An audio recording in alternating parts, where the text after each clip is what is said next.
The day my parents passed away, I stood frozen in front of their coffins, surrounded only by relatives and a few old friends. My wife, my two daughters, my in-laws' entire family. Not a single one of them showed up.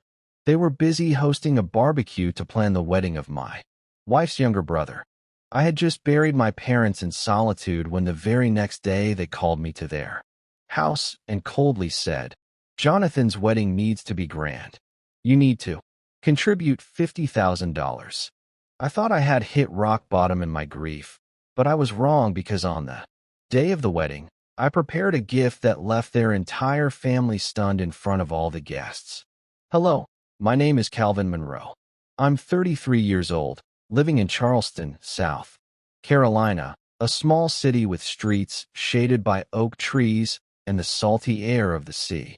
I'm not anyone special, just an ordinary guy working as a manager at a gas station in the suburbs. It's not a glamorous job, but I take pride in working hard every day to provide for my wife, Scarlett, and our two daughters, Ella and Madison. Ella is 8 with golden hair that shines like sunlight, always chattering about school. Madison is 5, shy, but when she smiles, it's like the whole world lights up. They are everything to me, and I always thought our family, though simple, was a complete and happy home. But life, as I learned the hard way, never warns you how it's going to knock you down. One October day with Charleston sky gray and ominous, I got a phone call that changed everything. It was a moment I'll never forget. The moment my world shattered.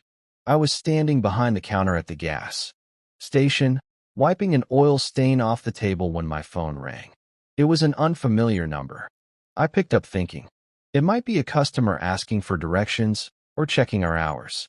But on the other end was a man's voice, deep and solemn, introducing himself as a police officer. "Are you Calvin Monroe, son of Leo Monroe and Eloise Monroe?" he asked. My heart stopped. My parents.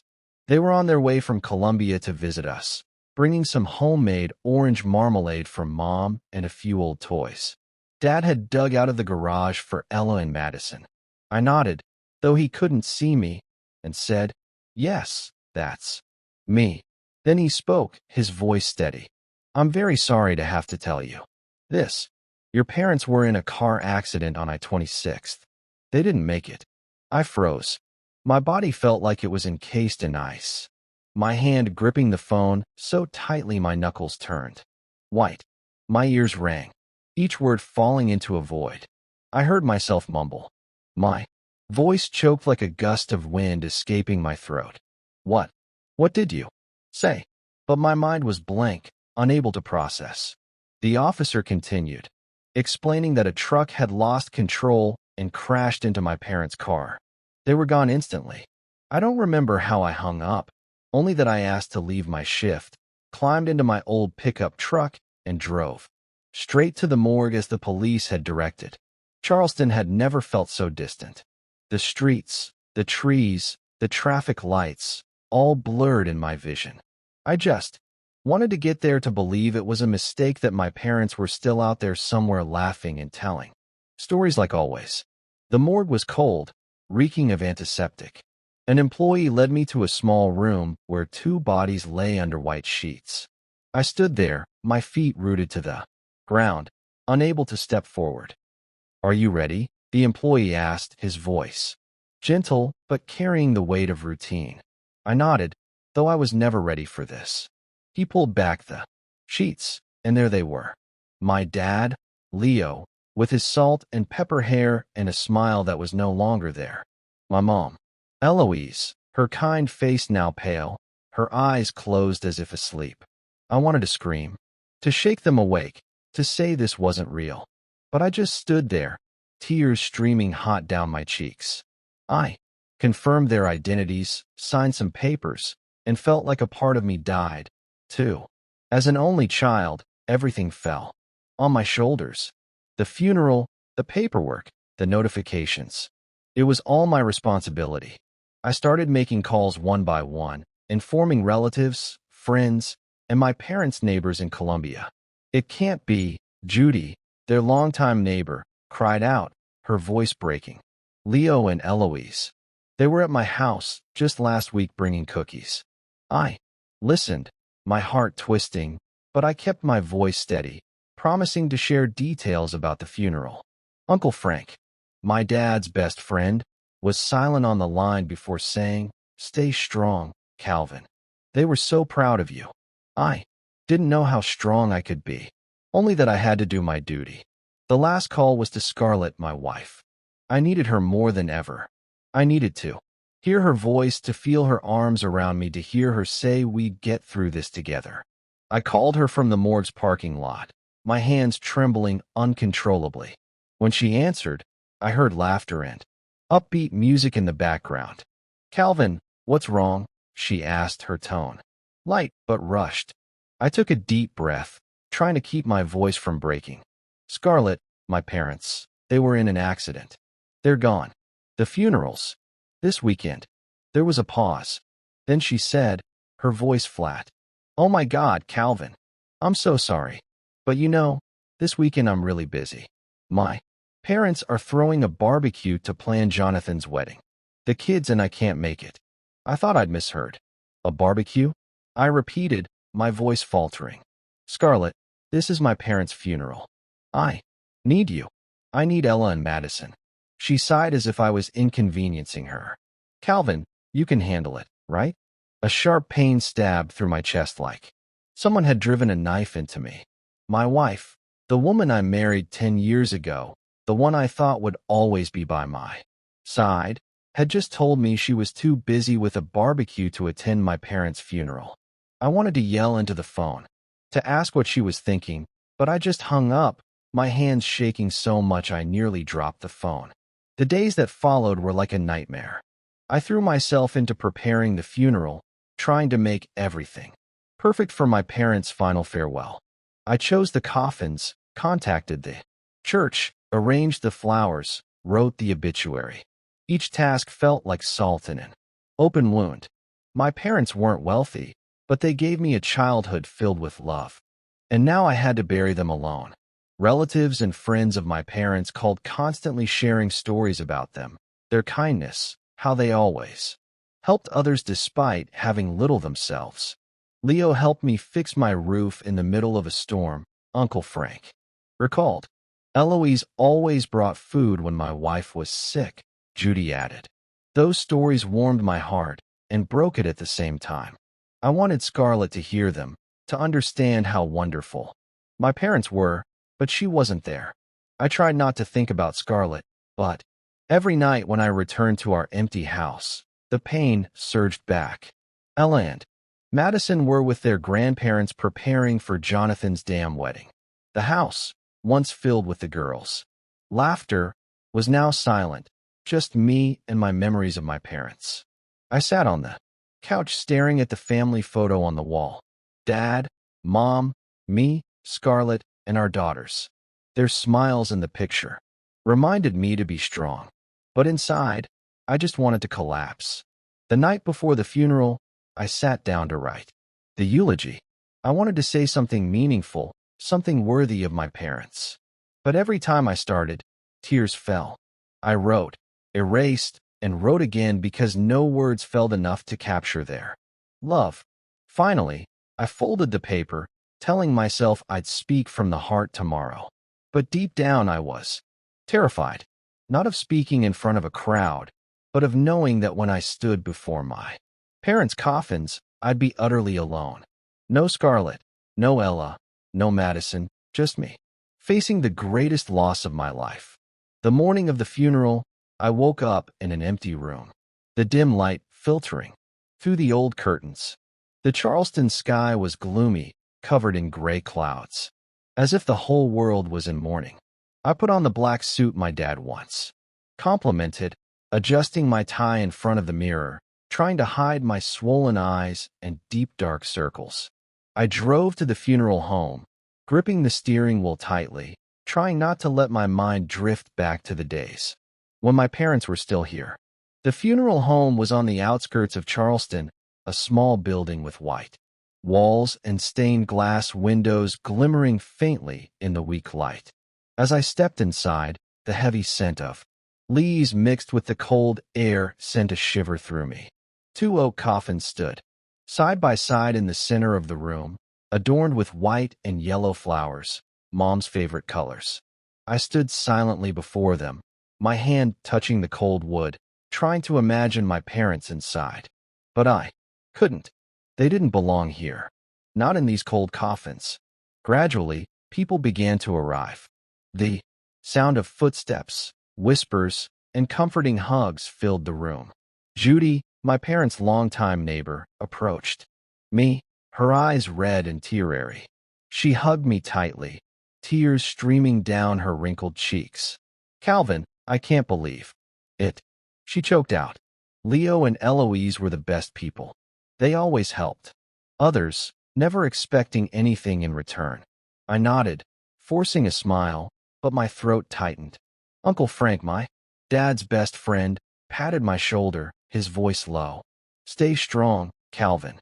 Relatives, friends, and neighbors trickled in, bringing stories about my parents. Those stories were like puzzle pieces painting a picture of 2 people who lived simple but meaningful lives. I stood there listening, both proud and heartbroken. I wanted my parents here to hear how people spoke of them, to see their smiles, knowing they were so loved. But they were gone, and I was left with only memories. Amid the growing crowd, I felt a painful void. Scarlett wasn't there. Neither were Ella nor Madison. Not a single person from my wife's family showed up. I looked around, noticing curious glances and unspoken questions. "Where's Scarlett?" "Calvin," Judy asked softly, her voice full of concern. I dodged the question, mumbling something about Scarlett being busy with family matters. "Oh, I see." She nodded, but her eyes betrayed her doubt. Others began to wonder, too, their whispers spreading through the room. "Where's his wife? Aren't the kids coming?" I felt humiliated, as if the whole world was looking at me with pity. Each question, each glance cut deeper into my pride. The ceremony began. The priest read prayers, his warm voice resonating in the quiet space. I stood by the coffins, clutching the eulogy I'd written and rewritten all night. When it was my turn, I stepped up to the podium, my legs heavy as lead. I took a deep breath, trying to keep my voice steady. "My parents," I began, "were ordinary people, but they lived extraordinary lives." I spoke of Dad, the construction worker who worked overtime to buy me new school shoes. I spoke of Mom, the strong woman who always saved the best portions of food for Dad and me. I told of evenings gathered around the dinner table, of Dad teaching me to fix my bike, of Mom hugging me when I failed. Each word was a fragment of memory, both sweet and agonizing. Tears began to fall, and I didn't wipe them away. I wanted everyone to see how much I loved my parents, even as my heart was breaking. After the ceremony, the procession moved to the cemetery a few miles from the funeral home. A light rain began to fall, the droplets pattering on my suit, seeping coldly through the fabric. The 2 coffins were placed side by side, ready to be lowered. I stood before the graves, staring into the deep, dark holes, feeling as if I were being buried, too. Relatives and friends stood around, but no one approached. They knew I needed space, but that solitude suffocated me. I wanted Scarlett here, holding my hand, telling me she understood my pain. I wanted to hear Ella call Daddy, to feel Madison cling to my leg as she always did. But there was no one, just me, standing alone before my parents' graves with a grief so heavy it threatened to tear my chest apart. As the coffins were lowered, the sound of dirt hitting the wood echoed like hammer blows to my heart. I looked at my parents one last time, trying to etch their images in my mind. Dad with his kind smile, Mom with her gentle eyes. Then they were gone, forever beneath the cold earth. I couldn't hold back anymore. Tears streamed down my face, and I sobbed uncontrollably, my body trembling as if it might collapse. Uncle Frank stepped forward, placing a hand on my shoulder, guiding me away from the grave's edge. "You okay, Calvin?" he asked, his voice worried. I didn't answer, just shook my head. I wasn't okay. I was dying inside. Judy came closer, hugging me, whispering, "They're in a better place, Calvin. They'll always watch over you." But those words of comfort couldn't ease the pain. I felt the loneliness clearly for the first time in my life. People gradually left, offering condolences and hurried hugs. The rain stopped, but the air remained heavy and damp. I didn't want to leave. I didn't want to leave my parents alone in the ground. I sat down in front of their fresh graves, my hand touching the headstones engraved with their names. Leo Monroe, Eloise Monroe. Those names, once my entire world, were now just words on stone. I looked around. The cemetery was silent, save for the sound of the wind rustling through the trees.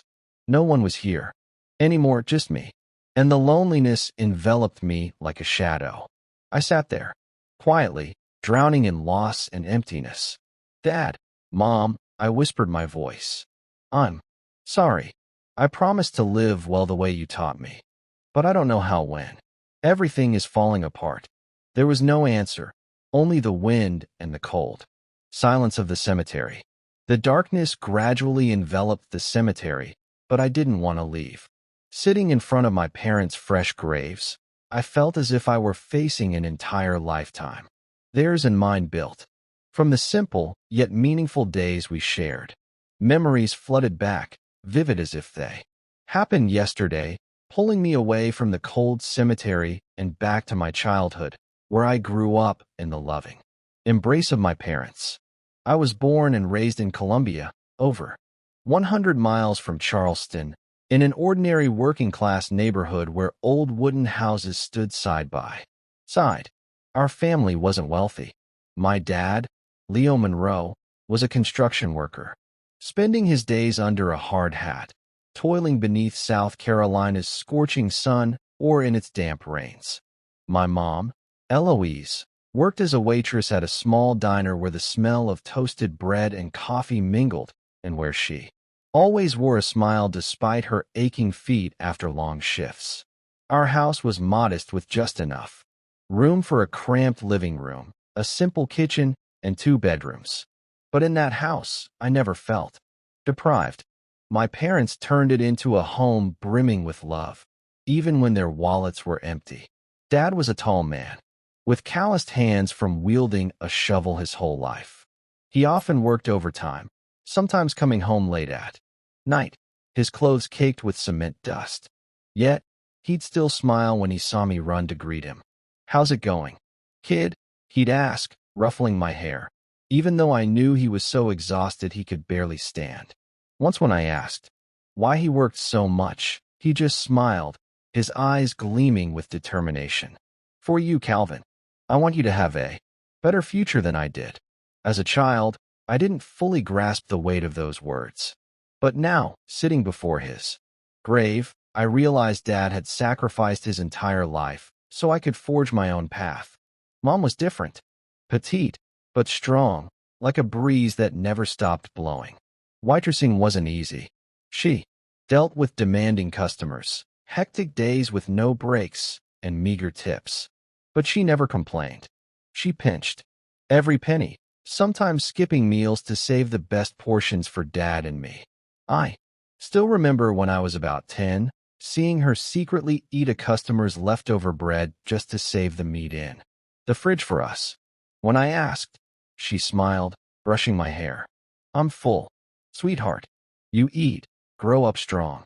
I believed her then, but thinking back now, I want to cry for her quiet sacrifices. Though we were poor, our family was filled with love. Evenings were spent gathered around the small kitchen table, eating simple meals, mashed potatoes, fried chicken, or Mom's stewed beans. Dad would tell stories about his younger days working as a mechanic and nearly getting crushed when he fell asleep under a car. Mom would sing old folk songs, her warm voice making it feel like the world was just us. After dinner, Dad would often pull out his old guitar, strum a few chords, and Mom and I would listen, laughing when he deliberately saying the wrong lyrics. Those moments, though simple, were the treasures of my childhood. On weekends, if Dad didn't have to work overtime, we'd stroll to the Riverside Park. Dad would push me on my old bike, teaching me to balance. Patient even when I kept falling. "It's okay, Calvin," he'd say, cleaning the scrapes on my knees. "You fall, you get back up. That's how a man lives." Mom would bring sandwiches, and we'd sit on the grass watching the river sparkle under the sun. She'd tell me about her dreams as a young woman, wanting to be a teacher, but having to drop out to support her family. "But I don't regret it," she'd say, looking at me with gentle eyes. "Because I have you, and that's the best thing of all." My parents didn't just give me love. They taught me lessons that are etched into my soul. They always emphasized that kindness, responsibility, and family mattered more than money or status. "Money runs out, but kindness lasts forever," Dad once said when I asked why he helped a neighbor fix their house for free. Mom taught me to live responsibly. "You can do anything, Calvin, as long as you don't hurt anyone and always take care of the ones you love." As a kid, those were just passing words. But now, they're like a guiding light, reminding me that I'm the son of Leo and Eloise Monroe, people who lived lives worth being proud of. Sitting before their graves, those memories played like a slow-motion film, warming my heart. But then I thought of the present, and the pain surged back sharper than ever. Scarlett, my wife, the woman I thought would build a family with me like my parents did, chose a barbecue over standing by me on the day I said goodbye to them. Her family, Bruce, Joanne, and even Jonathan, didn't show up, didn't offer a single word of condolence. Their coldness and selfishness felt like a knife slicing deep into my heart. The darkness had fully cloaked the cemetery with only the faint glow of distant street lights. I stood up, my legs heavy, but in my heart I felt a spark of strength from my parents. They taught me to rise after every fall, and I knew, though I was lonelier than ever, I had to keep moving forward. 3 days after the funeral, my phone rang. It was Bruce, my father-in-law. I frowned, wondering why he was calling. A small spark of hope flickered in my chest. Perhaps he wanted to check on me, offer condolences, or say something to ease my pain. I answered, keeping my voice steady. "Hello, Dad. Calvin, are you free?" Bruce's voice came through, not warm or friendly, but curt, like he was speaking to an employee. "Your mom and I need to see you. There's something important to discuss. Can you come by this afternoon?" I hesitated, a sense of unease creeping in. "What's it about? Can't we talk over the phone?" I asked, hoping he'd mention something about my parents' the funeral. But he replied, briskly, "Just come by 5 o'clock." Then he hung up. I sat there, phone still in hand, feeling as if I'd been doused with cold water. But I told myself this might be a chance to mend things. Maybe Bruce and Joanne wanted to apologize in person for not attending the funeral, to say something that would make me feel like I was still part of their family. I grabbed my jacket, took my keys, and drove to my in-laws' house on the other side of Charleston. On the way, I tried to focus on positive thoughts. Maybe Scarlett would be there ready to hug me to say she was wrong. Maybe Ella and Madison would run out, throw their arms around me, and we'd all go home together. Bruce and Joanne's house was in a fancier part of town than mine, with large homes, neatly trimmed lawns, and shiny cars parked out front. I pulled up in my old pickup truck, feeling out of place in the scene. When I knocked, Joanne opened the door, offering a strange smile. "Calvin, come in," she said, but her eyes held no warmth. I stepped into the living room where Bruce sat in an armchair holding a coffee mug. Scarlett wasn't there, nor were Ella or Madison. My heart sank, but I tried to stay composed. "Sit down, Calvin," Bruce said, gesturing to the chair across from him. I sat, feeling like a student called to the principal's office. Joanne sat beside Bruce, her hands clasped tightly, her eyes scanning me as if sizing me up. No one asked about the funeral, my parents, or what I'd been through. The air in the room was heavy, and my unease grew. "Let's get to the point," Bruce said, his voice even but cold. "Jonathan's getting married. Camila's a good girl from a respectable family. We want to throw a grand wedding, one that reflects our family status. But it's not cheap, and we need your help." I blinked, trying to process what I'd just heard. "Help?" I repeated, my voice trembling slightly. Bruce nodded as if it were obvious. "Yes, $50,000. You're part of this family. This is your responsibility." I sat there stunned, feeling as if I'd been slapped. $50,000. I had just buried my parents, gone through the most painful days of my life, and now they were calling me here to demand money. I looked at Joanne, hoping she'd say something different, but she just nodded, adding, "Calvin, you don't have parents to support anymore, right? Your money should go to this family, too. Jonathan's future." Her words were like a knife slicing straight into my heart. Not only were they demanding money, but they were using my parents' deaths as a justification for their callousness. I wanted to scream, to ask if they had any shred of humanity left. I had just lost my parents, stood alone by their graves. And now they sat here, not offering a single word of condolence, not showing a hint of care, only focused on my wallet. But I didn't scream. I couldn't. My mouth was dry, my hands clenched so tightly my nails dug into my palms. "I don't have that kind of money," I said, my voice. Bruce frowned as if I'd said something foolish. "Calvin, you manage a gas station. You make decent money. Save a little. Figure it out. You'll manage. This is a family matter." Joanne chimed in, her voice sweet but insincere. "Jonathan Scarlett's brother. Don't you want him to have a proper wedding?" I looked at them, the two people I once called Mom and Dad, who I thought were family. But now I saw only selfishness and disregard. They didn't see me as a person, didn't see the pain I was carrying. They saw me as a wallet, a tool to serve their interests. I stood up, my legs trembling, but I kept my voice steady. "I need time to think about it." Bruce shrugged as if that was the response he expected. "Fine, but don't take too long, Calvin. The wedding's coming up." I left their house, stepping out to my truck in a daze. Rain began to fall, droplets rolling down the windshield, blurring the street lights. I sat in the driver's seat, not starting the engine, just staring into the darkness ahead. Rage welled up, mingling with the pain of losing my parents, forming a storm in my chest. I slammed my fist against the steering wheel, feeling like the dam was about to break. I thought of Dad, of Mom, of the years they sacrificed to give me a better life. I thought of the lessons they taught me about self-respect, kindness, and not letting anyone trample on me. And I knew I couldn't let Scarlett's family keep treating me like this.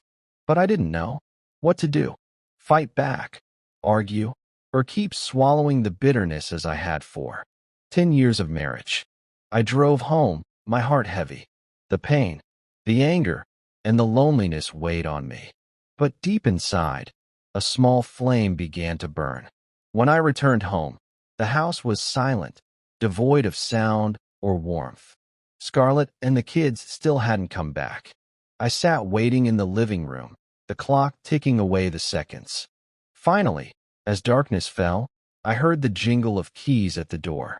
Scarlett walked in, followed by Ella and Madison. Ella ran to me, shouting, "Daddy," and threw her arms around me. Madison Shire just smiled and held my hand. In that moment, I felt a flicker of warmth. But when I looked at Scarlett, I knew this conversation wouldn't be easy. "Go play upstairs, girls," I said, keeping my tone gentle. Ella nodded, pulling Madison up the stairs, leaving Scarlett and me alone in the living room. She stood leaning against the wall, arms crossed, her eyes cold. I took a deep breath, trying to suppress the anger rising in my chest. "Scarlett," I began, my voice, "why didn't you come to my parents' funeral?" Scarlett frowned as if I'd asked a ridiculous question. "The funeral?" she said, her voice flat. "Calvin, you know I was busy. I told you the girls and I had to be at my parents' house. I felt my blood rush to my head. A barbecue? That's why you weren't there when I needed you most. I looked at her, waiting for an explanation, an apology, or anything to show cared. But Scarlett just sighed, running a hand through her golden hair. Funerals are just formalities, Calvin. You know that Jonathan's wedding is about the family's future, a big step forward. I had to prioritize. I clenched my fists, struggling to stay calm. Formalities. My parents just died. I stood alone by their graves without you, without the girls. You think that's unimportant? She shrugged as if I were blowing a small matter out of proportion. Calvin, you're making a big deal out of this. I was busy, and I thought you could handle it. Her words cut like a sharp, cold knife. My heart tightened, but I pressed on. And what about your parents? Demanding $50,000 for Jonathan's wedding? You knew about it, didn't you? And you didn't say anything. Scarlett looked at me, her eyes narrowing, and then she let out a bitter, mocking laugh I'd never heard before. $50,000.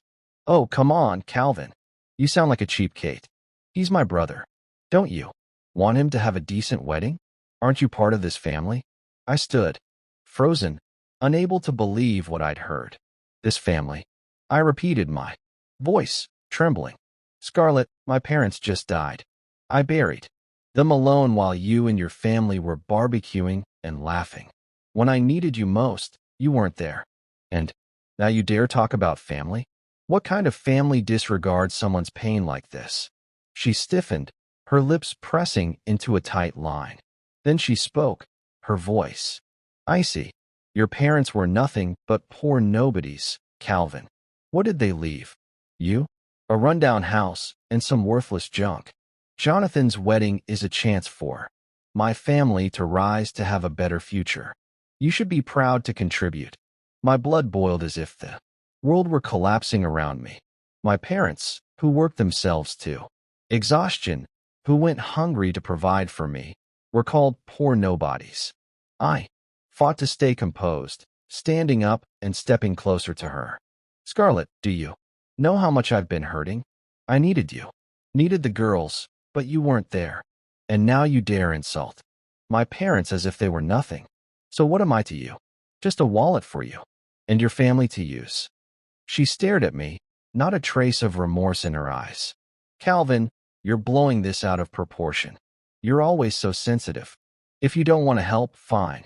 But don't expect me to feel guilty for doing what's best for my family. I stepped back, feeling my heart tear apart. That was the final blow. Scarlett hadn't just abandoned me, hadn't just stayed silent about her family's selfishness. She belittled my parents and treated me like a tool for profit. 10 years of marriage, 10 years of thinking we were a family vanished in that moment. I realized she never truly loved me, never valued the principles my parents instilled in me. I turned away, saying nothing more. I couldn't stay in this house, a place that belonged to Scarlett's family. The house was in Bruce and Joanne's names, not mine. I'd lived in their shadow for too long, and now I had to break free. I went upstairs, packed my clothes, a few personal items, and the family photo with my parents. Ella and Madison ran down asking, "Where are you going, Daddy?" I knelt, hugging them tightly, fighting back tears. "Daddy has something important to do, and I'll be gone for a while," I said, my voice breaking. "But I'll come back for you. I promise." Scarlett stood at the staircase, arms crossed, looking at me with disdain. "What are you doing, Calvin? Running away. You'll regret this soon enough. Without me, you're nothing." Her words were like venomous arrows, but I didn't respond. I gave her one last look, her eyes cold and without a hint of regret. I grabbed my bag, walked out the door, and heard her mocking laugh behind me. I drove into the night with no destination, just wanting to get away. From Scarlett, from the family that had crushed my self-respect. I stopped at a cheap motel on the outskirts of Charleston where neon lights flickered and the air smelled of mildew. I rented a small room, dropped my bag on the floor, and lay on the hard bed staring at the stained ceiling. I Didn't cry, didn't scream, didn't do anything. I just lay there feeling the emptiness and pain, but the small flame inside me still burned. The days that followed passed in a haze.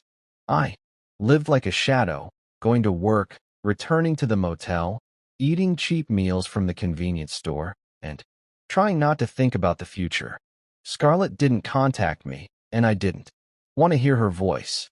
I just wanted time to stop, to give me a chance to figure out how to move forward. But life waits for no one. I began to think I'd be stuck forever in that motel room, trapped in pain and helplessness, until one afternoon when a phone call changed everything. It was a Wednesday and Charleston's sky was still overcast, as if the weather mirrored my mood. I was sitting on the motel bed eating a sandwich from a nearby shop when my phone rang. It was an unfamiliar number, but the area code was from Columbia where my parents had lived. I frowned, answered cautiously. "Hello, who's this? Is this Calvin Monroe?" A man's voice asked, polite but serious. "I'm Robert Hayes, the attorney for Leo and Eloise Monroe. I have an important matter to discuss. Are you free? Can we meet tomorrow morning?" I froze. An attorney? My parents? I mumbled. "Yes, sure. But what's this about?" Hayes replied. "Briefly. I'll explain when we meet. 10 o'clock. All right." Then he hung up, leaving me with a whirlwind of questions. I couldn't sleep that night. I thought of my parents, their frugal lives, how they always gave me the best of everything. An attorney? My parents weren't the type to deal with legal matters. They lived simply with no significant assets or disputes. I racked my brain searching for any clue, but found none.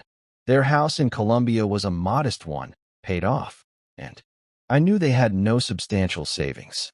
So, what did this attorney want? I lay in bed staring at the stained ceiling, feeling both curious and uneasy. The next morning, I drove to Hayes's office, a small but tidy building in downtown Columbia.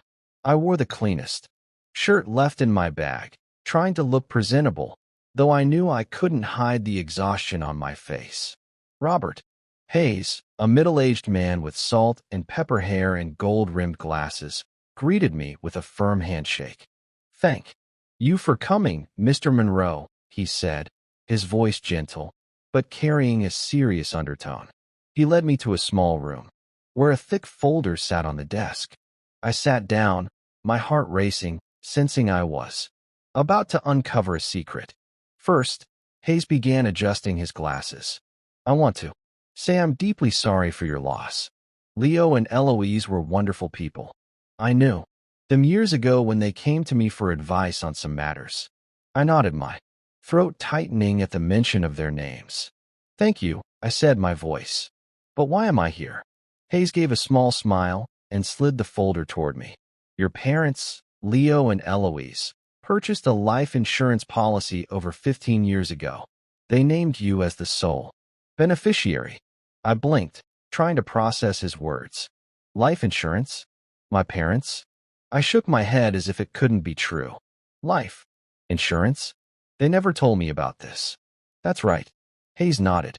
"They wanted it to be a secret to ensure you'd be taken care of if anything happened. This policy is substantial, Calvin. Once the paperwork is finalized, you'll receive approximately $800,000. I sat stunned as if struck by lightning. $800,000. It was more money than I'd ever imagined. I worked as a gas station manager, earning enough to get by, but I'd never dreamed of such a sum. I looked at Hayes, thinking he might be joking, but his eyes were serious, and the folder in front of me was real. With trembling hands, I opened the folder, scanning pages filled with signatures and numbers. They all bore my parents' names, Leo and Eloise Monroe. I thought of their frugal years, how Mom skipped meals to save money for me, how Dad worked overtime in the blazing sun. They had sacrificed everything, and now they'd left me enough to rebuild my life. Tears welled up, not for the money, but for their love. They had planned ahead, thought of me until their final days without ever boasting or telling me. "There's one more thing," Hayes said, sliding a pale yellow envelope toward me. "This is a letter your parents left. They asked me to keep it and give it to you if something happened." I took the envelope, my hands shaking so much I nearly dropped it. My mother's handwriting, soft but clear, spelled out my name, Calvin. I thanked Hayes and left, clutching the envelope. My heart pounded the entire drive, but I didn't have the courage to open it right away. Only when I was back in the dim motel room under the weak glow of the yellow light did I carefully tear open the envelope and begin to read. "Dear Calvin, our beloved son, if you're reading this, we're probably no longer there to hug you to tell you how proud we are of you. You are our greatest joy, the reason we woke up every day, no matter how hard life was. We didn't have much money or a grand house, but we did our best to give you a good life, to show you that love is what matters most. Life isn't easy, son. There will be times when you feel alone, hurt, or trampled on. But we want you to remember, you are the son of Leo and Eloise Monroe. You are stronger than you know. Don't let anyone walk over you or make you forget your worth. Though we were poor, we always believed you would live a life worthy of pride, full of kindness and responsibility. As we taught you, we left you this insurance policy, hoping it will help when we're no longer here. Use it to build your life, to care for those you love, and to live true to yourself. We love you forever, with all our love. Mom and Dad asterisk." I read the letter, tears falling onto the words blurring the ink. They were gone, but this letter was like a final embrace, a reminder that I was never truly alone. I folded it, pressing it to my chest, feeling my heart beat stronger. The small flame inside me now roared fiercer than ever. I thought of Scarlett, her family, how they belittled me and my parents. I thought of her mocking words. A nobody, no money, no status. And I gave a bitter smile. They didn't know that my parents had left me something more valuable than any sum of money.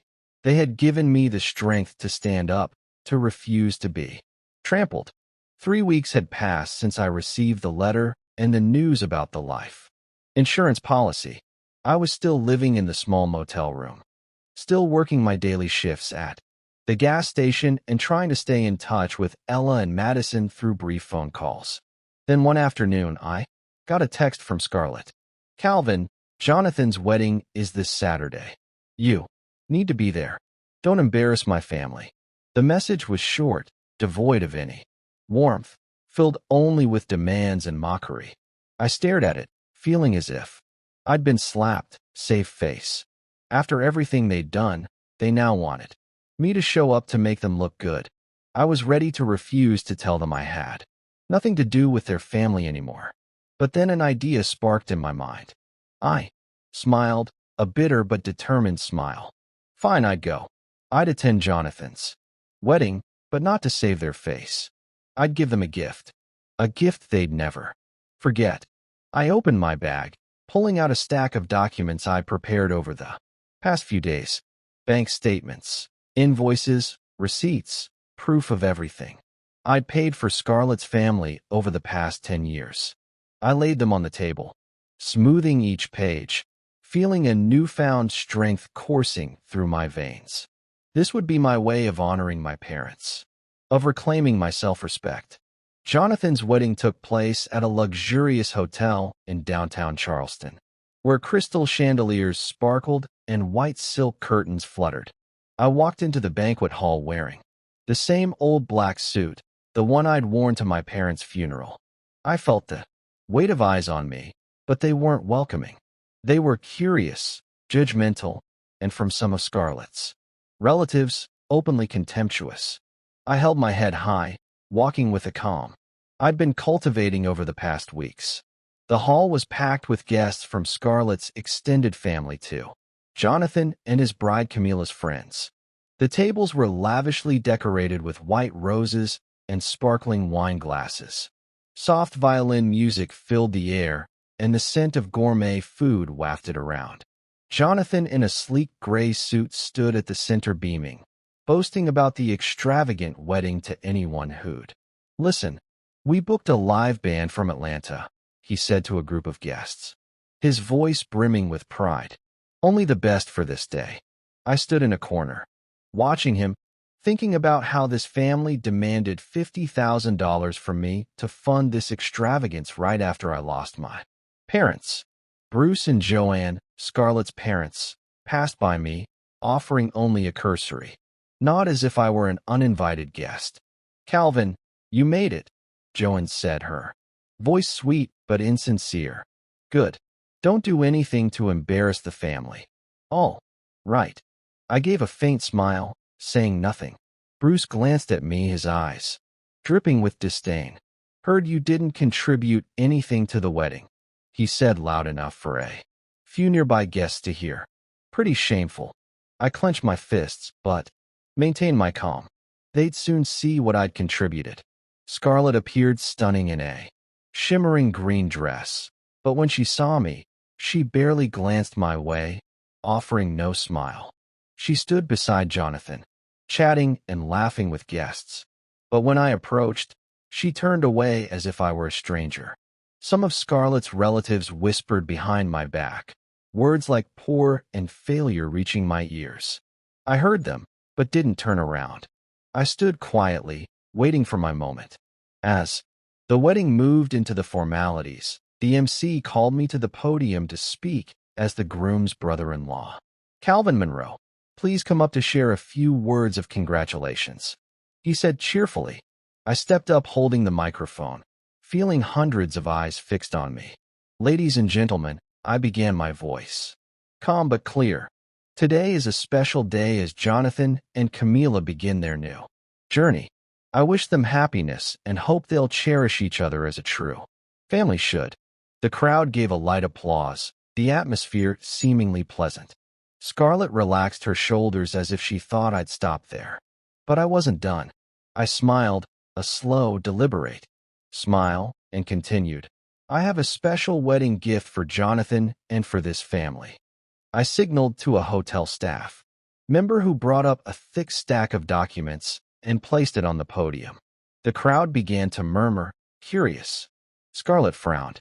Jonathan tilted his head and Bruce stiffened. I opened the stack, my voice still calm but sharper. Now, this is what I've contributed to this family over the past 10 years. These are bank statements, invoices, receipts, proof of every dime I've spent. Family debts, Jonathan's tuition, shopping expenses, home repairs, monthly living costs, over $200,000, and not once did I receive a thank you. The air in the hall grew tense. I looked straight at Bruce and Joanne, continuing. When my parents passed away, not one person from this family attended their funeral. They chose to throw a barbecue to plan this wedding.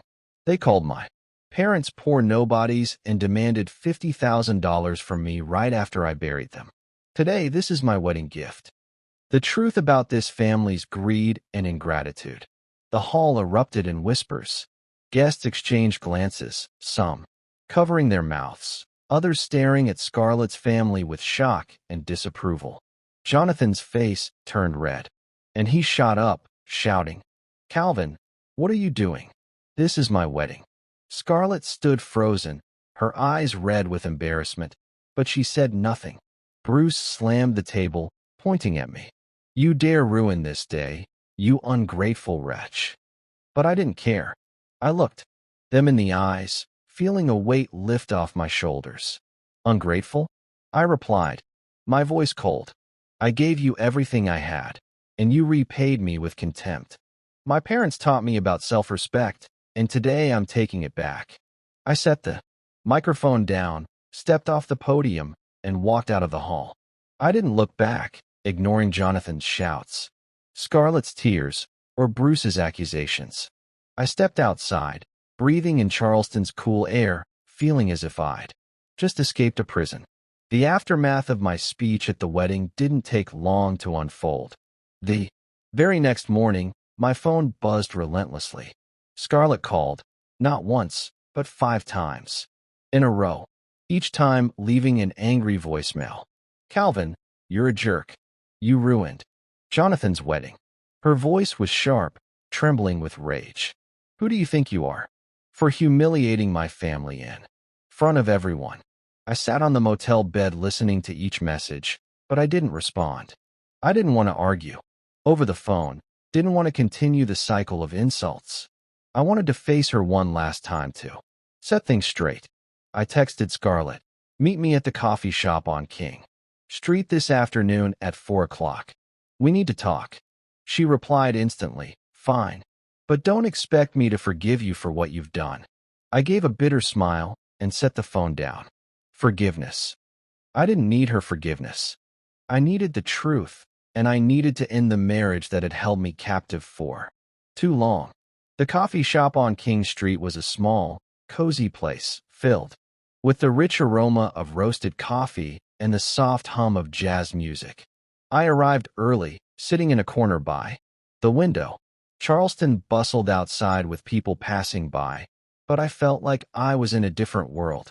I thought about the 10 years of marriage with Scarlett, about the early days when she'd smiled brightly, saying she loved my simplicity. I had believed her, thought we'd build a happy family together. But now I realized she never truly understood me, never valued me. Scarlett walked in, wearing a simple but elegant green dress, exuding her usual air of haughtiness. She sat across from me, arms crossed, her eyes cold. Well, Calvin, she began, her voice icy. What do you want? To apologize for ruining my brother's wedding. I looked at her, feeling like I was staring at a stranger. No, Scarlett, I replied calmly. I'm not apologizing. I'm here to tell you this marriage is over. She blinked as if she couldn't believe her ears. Over? Are you joking? I shook my head, keeping my gaze steady. I'm not joking. After everything you and your family have done, I can't go on. You don't respect me. You don't value our marriage, and I can't live with someone like that anymore. Scarlett let out a mocking laugh, but I saw her eyes begin to rean. Calvin, you're a failure, she said, her voice shaking with anger. You think you can leave me and survive? The house we live in belongs to my parents. You have nothing. No money, no status, nothing. Without me, you'll be a nobody scraping by for the rest of your life. Her words were like knives, but I didn't flinch. I'd heard enough insults, and this time I refused to let them hurt me. Scarlett, I said, my voice steady. Material things can be lost, but self-respect and freedom are worth everything. I'd rather live like that than with someone who doesn't respect me or my parents. She glared at me, but I continued. I'm filing for divorce. We're done. She lost control, standing abruptly, making the table shake.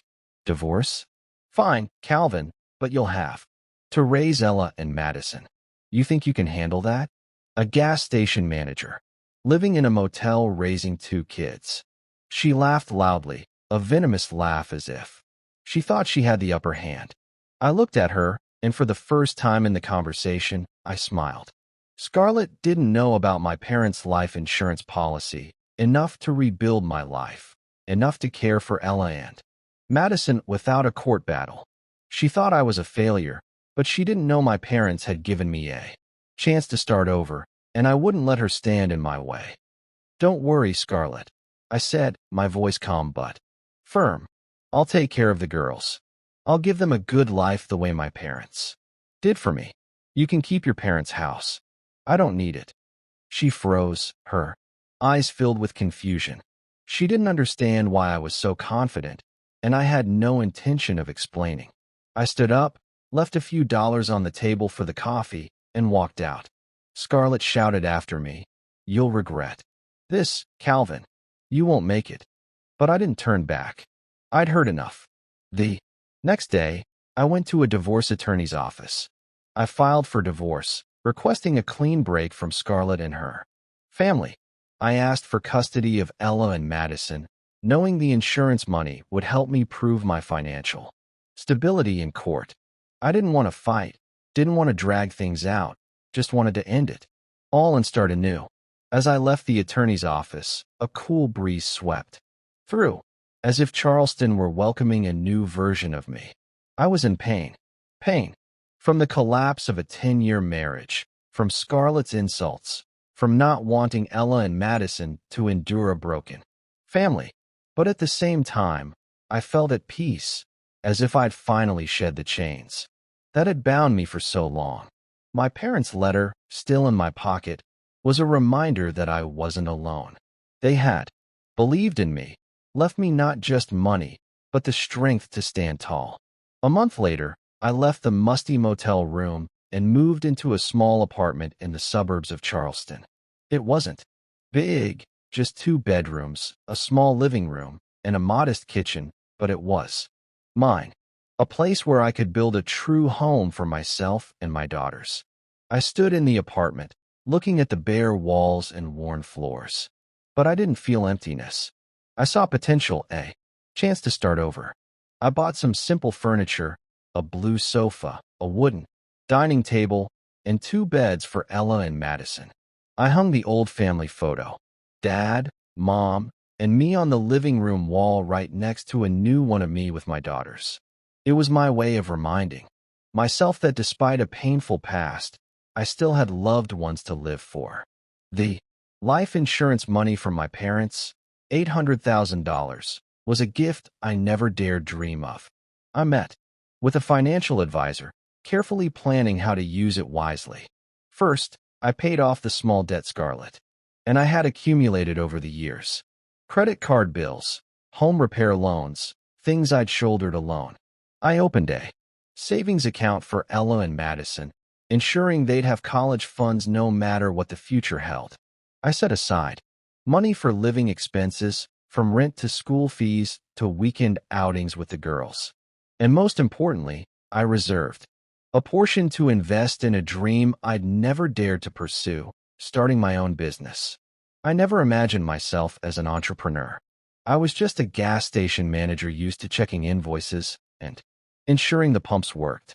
But my parents taught me that nothing is impossible if I believe in myself. I decided to start a small service company providing equipment and maintenance for gas stations and convenience stores around Charleston.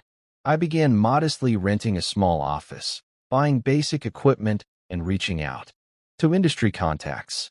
I worked transparently and honestly, just as my parents had lived. Kindness will take you far, Dad once said, and I wanted my business to reflect that value. The early days weren't easy. I stayed up late planning, calling clients, and learning how to run a business. But whenever I felt exhausted, I opened my parents' letter, reread their words, and found the strength to keep going. The change wasn't just financial, it was mental. In the weeks after leaving Scarlett, I was like a hollow shell going through the motions and returning to a cold motel room. But now I chose to live differently. I started exercising, jogging along the river each morning. I bought books on management and personal growth, reading them at night after the girls were asleep. I joined a community group in Charleston, helping repair homes for struggling families, just as Dad used to do. Each small step helped me rebuild my confidence bit by bit. Ella and Madison became my light. After filing for divorce, I was granted weekend and some weekday visitation with them. The first time they came to the new apartment, I worried about how they'd react. It was much smaller than the old house, with no backyard or fancy furniture. But when Ella ran in shouting, "Daddy, this place is so cool," and Madison hugged my leg with a shy smile, I knew I'd made the right choice. I spent every moment I could with them, taking them to the park, making sandwiches like Mom used to, telling them about their grandparents. "Your grandma and grandpa loved you so much," I said, pointing to the photo on the wall. "Grandpa taught me how to fix bikes, and Grandma made the best orange marmalade in the world." Ella laughed, asking, "Can you make marmalade, Daddy?" I chuckled, promising to try. Though I knew I'd never match Mom's skill, the girls grew closer to me. Ella started sharing stories about school and new friends, and Madison, though shy, began hugging me longer when I dropped them off at Scarlett's. I realized they needed me. Not a rich or successful dad, but a loving and responsible one. Every time I saw their smiles, I felt stronger, as if their love was fueling the fire within me. Sometimes I still thought of my parents, and the pain would resurface. I missed Dad's booming laugh, Mom's gentle eyes, the evenings we spent around the dinner table. Some nights I sat alone in the apartment holding their letter, and tears would fall. But now those tears weren't from despair. I smiled when I thought of them, knowing I was living up to their words. Live, strong. Don't let anyone bully you, they wrote. And I was doing just that. I was building a new life, not just for myself, but for Ella and Madison, the way my parents would have wanted. Public opinion in Charleston began to shift. People I knew from the gas station, old neighbors, and those I met in the community group started seeing me differently. They heard about what I did at Jonathan's wedding, how I exposed the truth about Scarlett's family, and they admired me. You were brave, Calvin. Uncle Frank, Dad's best friend, said when I ran into him at a coffee shop. Leo and Eloise would be proud of you. Judy, our old neighbor, hugged me and said, "You stood up like a real man." Their words warmed my heart, but I didn't do it for praise. I did it to live true to my values, to my parents' values. Meanwhile, Scarlett's family faced the fallout from the wedding scandal. Rumors spread quickly in Charleston about how they abandoned me at my parents' funeral, their insults, their selfishness. Some acquaintances said Bruce and Joanne appeared less at social events as if avoiding judgmental stares. Jonathan, I heard, had to take out loans to cover the lavish wedding. And Scarlett lived in bitterness, no longer carrying her former air of superiority. I didn't take joy in their struggles. I didn't want revenge or to see them suffer. I just wanted them to understand that greed and ingratitude would never lead to happiness. One weekend afternoon, Charleston's air was cool, with gentle breezes carrying the salty scent of the sea. I decided to take Ella and Madison to the cemetery where my parents, Leo and Eloise, rested. I gripped the steering wheel tightly, a mix of warmth and sorrow rising in my chest. This was the first time I brought the girls to visit their grandparents' graves, and I wanted them to know about the people who loved me, who gave me the strength to be the father I am today. When we arrived at the cemetery, the late afternoon sun cast a soft golden glow over the rows of headstones. I led Ella and Madison to my parents' graves where the stones engraved with Leo Monroe and Eloise Monroe stood quietly amid the green grass. I knelt, placing a bouquet of white lilies, Mom's favorite flower, on each grave, then lit 3 incense sticks, their smoke curling into the air like a greeting to my parents. Ella looked at me curious and asked, "Daddy, what were Grandma and Grandpa like?" Madison held my hand, her big round eyes waiting for my answer. I sat down on the grass, pulling the girls close, and began to tell them. My voice was gentle, but filled with emotion. They were the most wonderful people I ever knew. I shared stories of my childhood, of the love and sacrifices they poured into me, all to ensure I could have the happiness I have today. I paused, catching Ella, nodding as if trying to picture it, while Madison gripped my hand tighter, as if afraid I'd stop. I pulled my parents' letter from my pocket, now carefully preserved in a plastic sleeve. "Grandma and Grandpa left me a letter," I said, opening it to show them Mom's soft, clear handwriting. In it, they said they were proud of me, that they wanted me to live strong and not let anyone trample me. They wanted me to have fair enough. "Calvin," Ella said, her voice small but firm. "We'll try, but it might not be as good as Grandma's." We sat there under the fading afternoon sun before my parents' graves, and I felt they were smiling. Somewhere, pleased that I was passing their love on to my daughters. Looking back on the journey I'd been through, I realized I had traveled a long, painful, but necessary road. I had lost my parents, the people who loved me most, in a sudden accident. I had faced utter loneliness on the day of their funeral, standing alone by their graves without Scarlett, Ella, or Madison. I had been betrayed and insulted by my wife and her family, called a failure and treated like a tool for money. But from the ashes of those losses, I had risen. My parents' letter, the insurance money they left, and their unconditional love had given me the strength to be reborn. Sitting before their graves with Ella and Madison by my side, I understood the greatest lesson they left me. True, family isn't about material things, but about love and silent sacrifice. My parents didn't leave me a grand house or fame, but they gave me a gift I never expected. And more importantly, they taught me about self-respect, resilience, and unconditional love. Don't let anyone trample you. Live strong and hold on to your dignity, they wrote. And I had done it. I had risen from pain and betrayal to become the man they always believed in. As the afternoon light faded, I stood, took Ella and Madison's hands, and led them back to the car. "Let's go home," I said, smiling. Charleston stretched out before us, its oak-lined streets and the breath of the sea welcoming us. I knew my journey wasn't over, but I was ready. With my parents' love, my daughter's smiles, and the self-respect I had reclaimed, I would keep moving forward stronger than ever. The story continues in the next chapter in the next linked video.